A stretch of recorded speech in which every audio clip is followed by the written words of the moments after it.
Hey everyone, welcome back to another video. In this week's video, we are going to make some ambient music. I've been sort of dipping my toe into it and I've found out some really good techniques by kind of cherry picking from a couple of different other videos and kind of put it together. Today we're going to do predominantly all on software, but I'm going to do another video where I'm going to integrate a lot of hardware into it. So what we're making today sounds like this.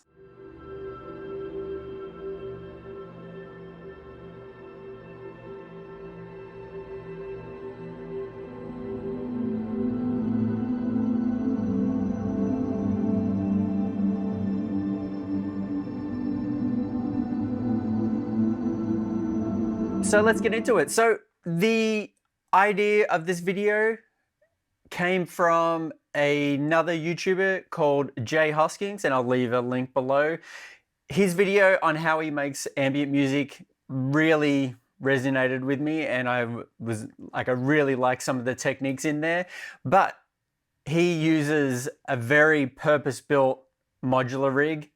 And whilst I do have a little bit of modular, a couple of the modules that he's using in it, you can't purchase new anymore. They're either you have to purchase them secondhand and you don't really know how it's going, especially one of them is like you would build it yourself. It comes as a kit. So because I don't have those resources, and many of us don't have them, I kind of wanted to borrow some of those techniques and then do predominantly an all software, with the exception of the little controller here, the Nano Control, just so you can get some hands-on with the different devices, because for me, that is the main thing about hardware, is just being able to touch stuff.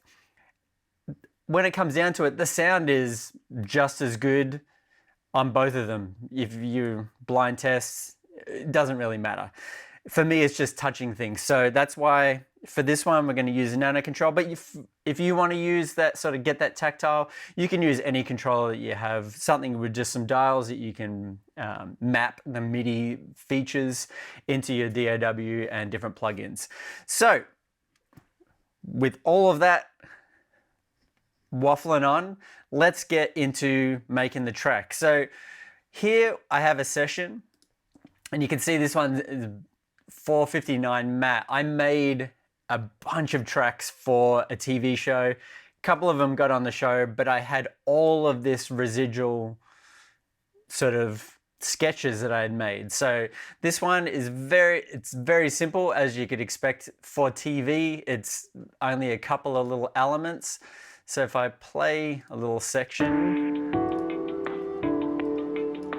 you can hear we have this Swarmatron, we have this little analog rhythm beat, we have a little piano, here we have some strings, and then just this little arpeggiated line.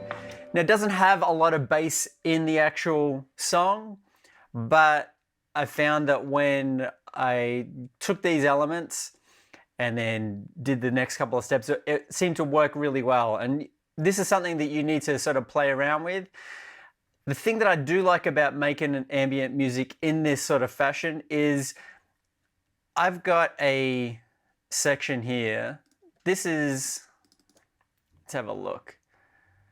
So I'm just looking at the time up here, and it's about 2 minutes around there. So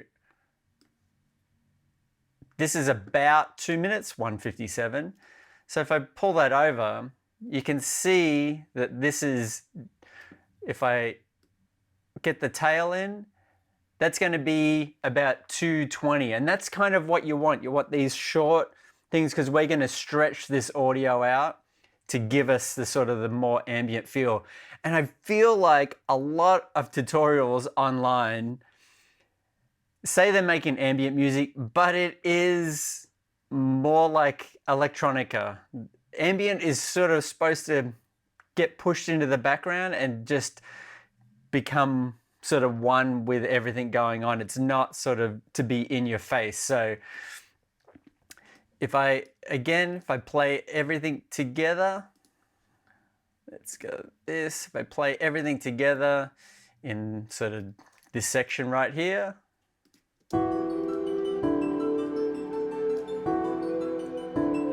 We have some high end, we have some mids from the piano, mid to high. We have this swarm that's kind of filling up a lot of space, and then we have the drums in there as well, but the drums are very minimal in there.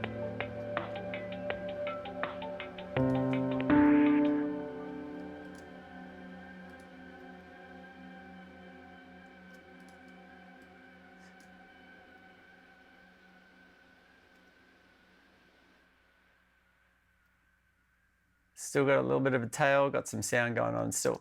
So let's take this, we'll go just in front, whoop, and I'm gonna render this down. And I've got a little bit of mastering on there. I just have Ozone with just a basic master, and then I have this Maserati, which I put on nearly all of my tracks as a master, just to kind of bring up the level and kind of just compress everything a little bit more together.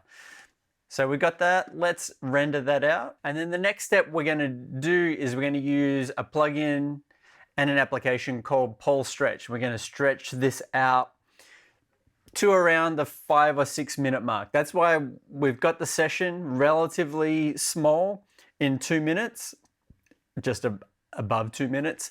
So then when we stretch it out, it's not going to be so stretched that the track's like 20 minutes. We're keeping it sort of relatively dialed in.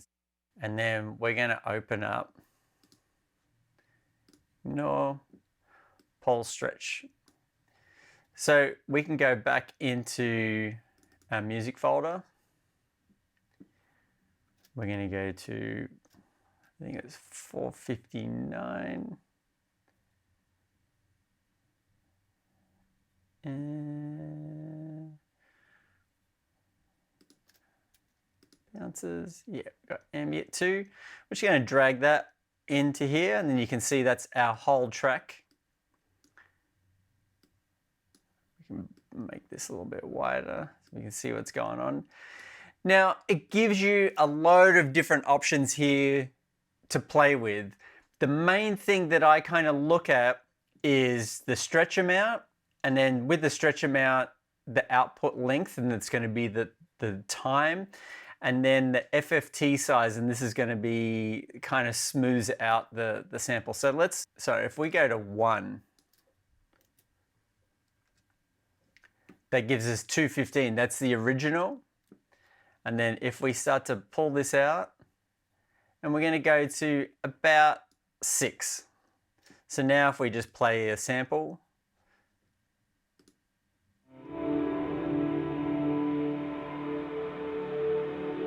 and let's increase this.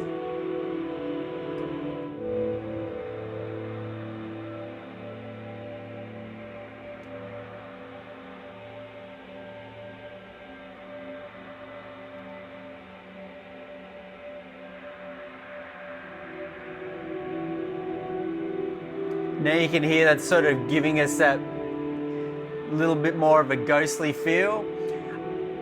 In Jay's video, he also comes across to the pitch and then pitches it his one down. I think he goes by like 8, -8.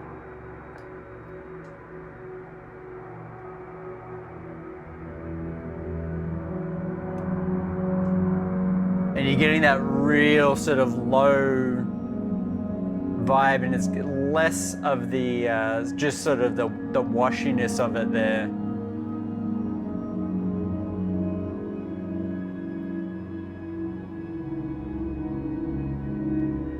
I like that. It sounds super creepy. Let's try maybe just going down -7.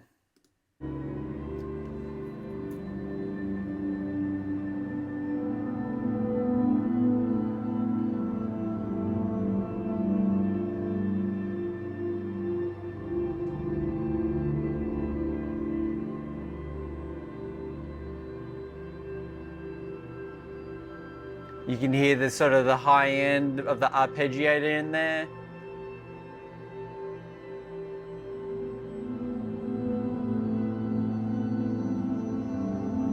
I think that's going to be good there. So let's come across and we're going to render this out.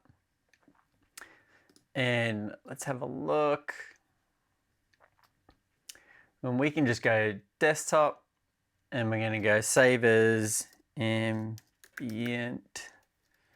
2. Save that.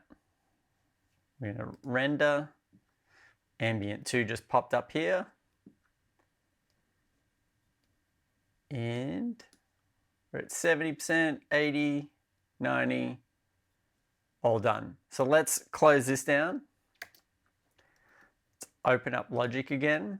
And then we're going to open up the ambient session that I've got, and you can see the other elements I have in there to kind of add a little bit more to what we've already done. And then also have the Nano Control 2 in there to kind of use to control different controls within the synth and some of the effects. Let's open up Serum.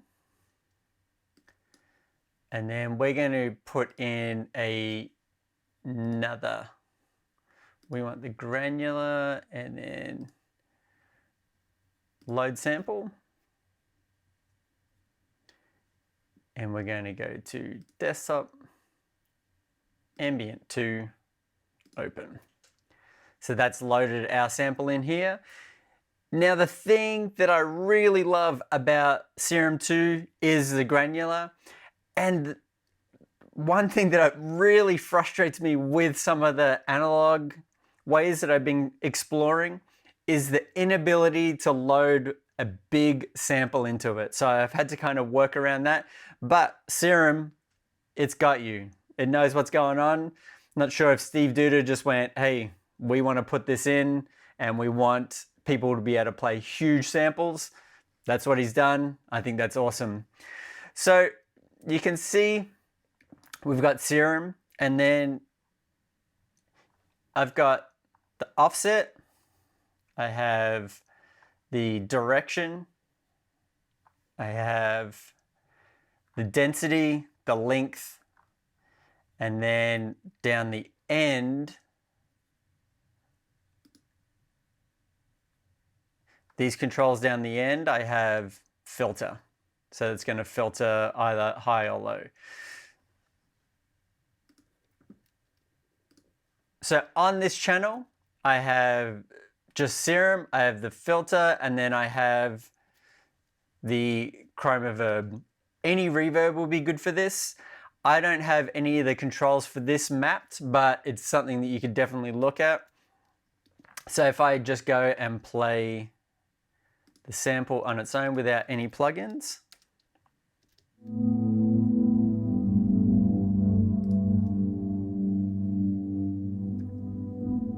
We can just let that go. So you can see I don't have anything else going on. It's just the granular and then just these controls that I have to kind of give us a little bit more. So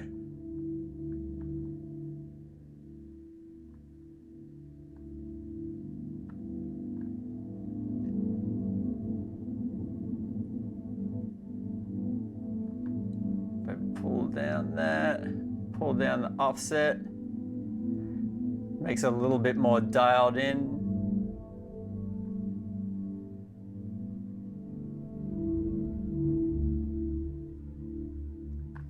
And though just adding that in, you can hear already that this is sort of coming alive and you got a little bit more control.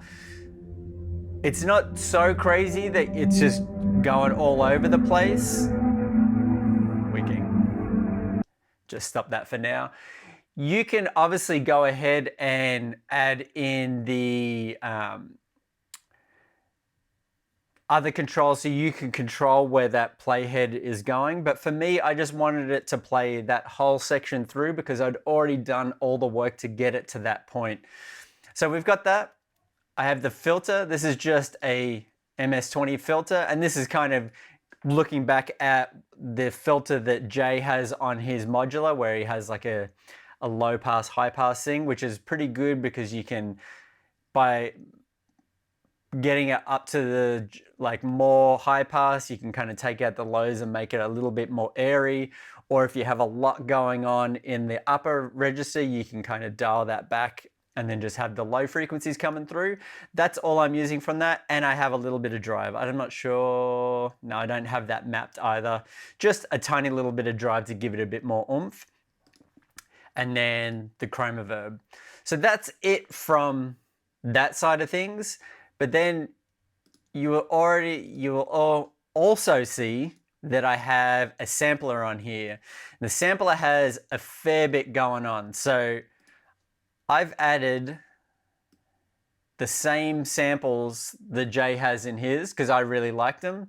And what I've done is I've got them all in here. So if I take these off, take the scripter and the randomizer off, devem ter a cadeira de direitos humanos porque somos they just got a pós-conflito. Todos os cursos de Angola deviam ter uma cadeira de random bits and pieces. Nós somos um país pós-conflito.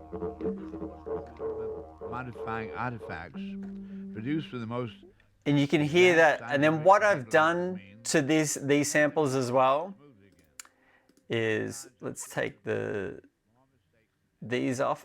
I have a couple of bits of modulation in there to keep it relatively random. So I have the sample start set to LFO, and then I have that pretty high. So then it's constantly going to start those long samples in random sort of spots. And then that's the main bit. I have a long envelope. So then it kind of fades the sample in. It's not just this abrupt like sound coming in. And then obviously a long release on that. So if I was to show you a sample and if I just hit the same key, you can see it's giving me different play time, different play positions every time I push down the key. So then it's giving us different sort of sounds each time. I have a scripter where this is a probability. So this is, for now I have it set to 100, but you can obviously change that, so how often it plays. And then I also have this, which is a randomizer for the note. So if I push the key, every time I push it, it's playing a different key. It's playing a different sample each time. So those two in combination is kind of giving us some more randomness. And then I have that going into a little delay. Just a dotted delay with a fair chunk of feedbacks, and then that sample will continue to play on. And then I also have a nice big reverb to give us like sort of a washed effect. And I have that set all the way to wet. So we're only getting that sort of washed reverby sound. And if I play it now, you can hear it's just adding another texture in the same vein as that granular. So the two together, you're not just getting some random didgeridoo sample or something like that. We're getting these sort of ghostly sounds to come over the top. So if I play the two together, and what I can do is bring up Serum,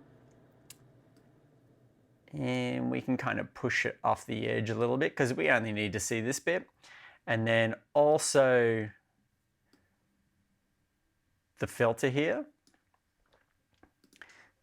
We can start from the start and see how it goes and see how it sounds.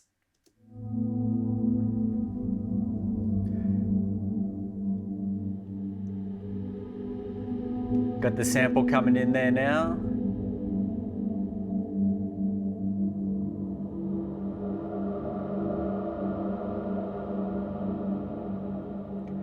Honestly, for me, I think the samples play too often. So let's put those both back on. We got the script and the randomizer there.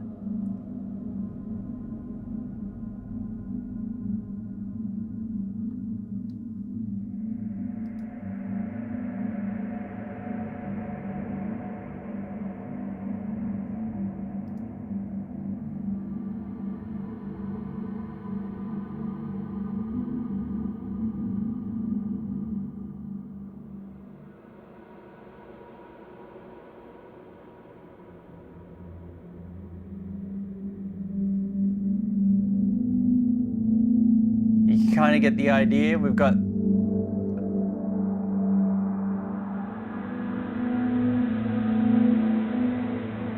pull up that filter a little bit.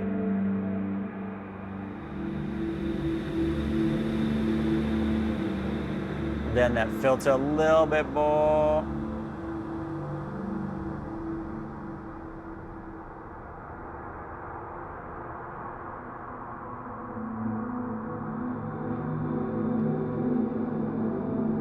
I would probably turn down those the samples playing.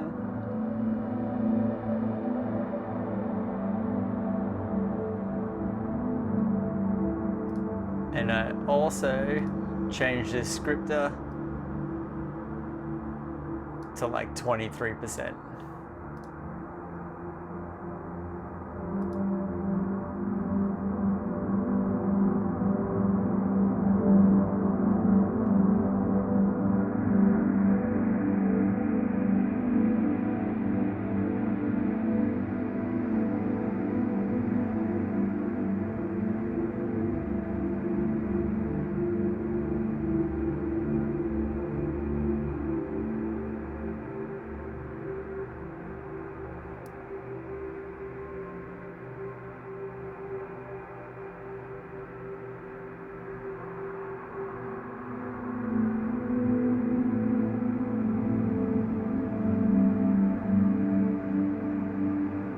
Increase that offset. You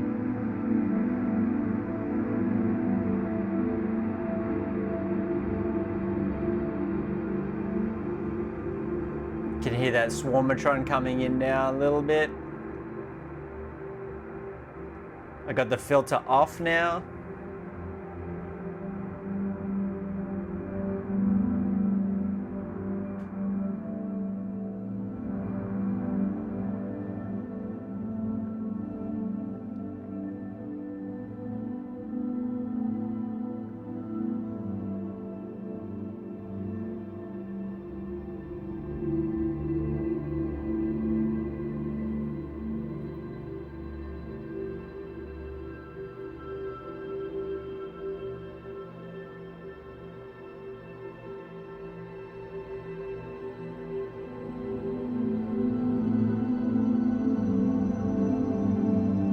You kind of get the idea, just going through, not making any too crazy changes. Like, you don't want those filters to go up and down too crazy. You just want the nice smoothness. So if someone was listening, they're not going to be like, oh, what was that change? They just want the sound to kind of wash over them a little bit. So hopefully you've got something out of this video. I really enjoy the different stages to kind of get to this point of playing the music, and you kind of, it's almost meditative of just like really smoothly using the controls to get the sound that you're after. And hopefully you give this a crack. If you've got Serum 2, you are pretty much good to go. You can make your little 2-minute sketch. Paul Stretch is a free download, so you can use that for free. Chuck it in and see what works. Maybe take a track that you've already made, just cut 2 minutes of it and then stretch it out, or maybe even take 1 minute and stretch that out a lot into 7 minutes. So again, hopefully you've enjoyed this video, hopefully you got something out of it. All the links below are to the people that I've spoken about and to the plugins and everything like that. And hopefully this inspired you to create something. Until next time, see you later.